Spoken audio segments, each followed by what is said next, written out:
আসসালামু আলাইকুম। প্রতিদিনের মতো আজ একটা নতুন নাস্তার রেসিপি বানিয়ে দেখাবো। আর আমি প্রথমেই নিয়ে নিয়েছি 1.5 কাপ পরিমাণে আটা, আর পরিমাণ মতো লবণ, আর 1 টেবিল চামচ পরিমাণ রান্নার তেল। আর এখন এটা আমি হাত দিয়ে ভালো করে মিক্স করে নিব,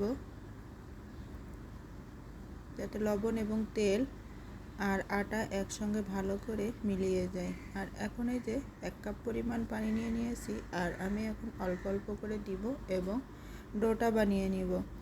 আর একবারে পানি দিলে হবে কি, ডোটা হয়তো নরম বা হয়ে যেতে পারে, যার কারণে আমি অল্প অল্প করে পানি দিয়ে ডোটা করে নেব।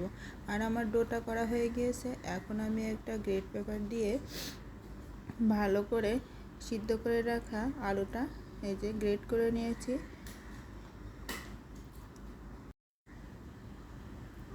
আর এই যে আলুটা গ্রেট করা হয়ে গিয়েছে। এখন আমি দিয়ে দিব 1 কাপ পরিমাণ পেঁয়াজ কুচি এবং 2টা কাঁচামরিচ কুচি এবং 1 টেবিল চামচ ধনিয়া পাতা কুচি, আর 1 টেবিল চামচ গোলমরিচের গুঁড়া, আর 1 টেবিল চামচ দিয়ে দিব রসুন বাটা, আদা বাটা, আর পরিমাণ মতো লবণ দিব, আর 1 টেবিল চামচ শুকনো মরিচের গুঁড়া। আর এই যে আমার ঘরে ছিল ম্যাগি মশলা 1 প্যাকেট, সেটাই দিয়ে দিলাম। আর 1 টেবিল চামচ তেল দিয়ে এই পুরটাকে ভালো করে হাত দিয়ে মাখিয়ে নেব। আর এই যে এই পর্যায়ে কিন্তু আমি হলুদ দিয়ে দিব পরিমাণ মতো। আর এই যে দিয়ে আমি সুন্দর মতো পুরটাকে হাত দিয়ে মাখিয়ে নিব।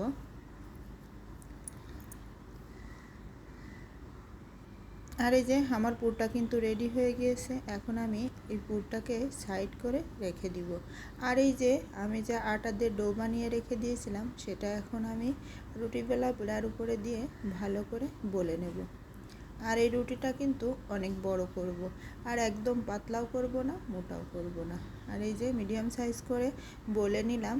আর আমার রুটিটা কিন্তু সুন্দর মতো বলা হয়ে গিয়েছে। আর এখন আমি যে আলুর পুরটা রেডি করে রেখেছিলাম, সেটা রুটির উপরে দিয়ে ভালো করে পুরা রুটিটা চেপে চেপে আলুর পুরটা দিয়ে দিব। আর এই যে সারা রুটির উপরে কিন্তু ছড়িয়ে দিয়েছি। আর এখন কিন্তু আমি এই রুটিটাকে একটা রোল আকৃতির শেপ দিয়ে নিব। আর এই যে রুটিটা কিন্তু আমি একটা রোল আকৃতির শেপ দিয়ে নিয়েছি। আর এটা ভালো করে আমি হাত দিয়ে ঘুরিয়ে ঘুরিয়ে নিব। আর এই যে এখন আমি মাপ মতো একটা ছুরির সাহায্যে এটাকে আমি কেটে নিব।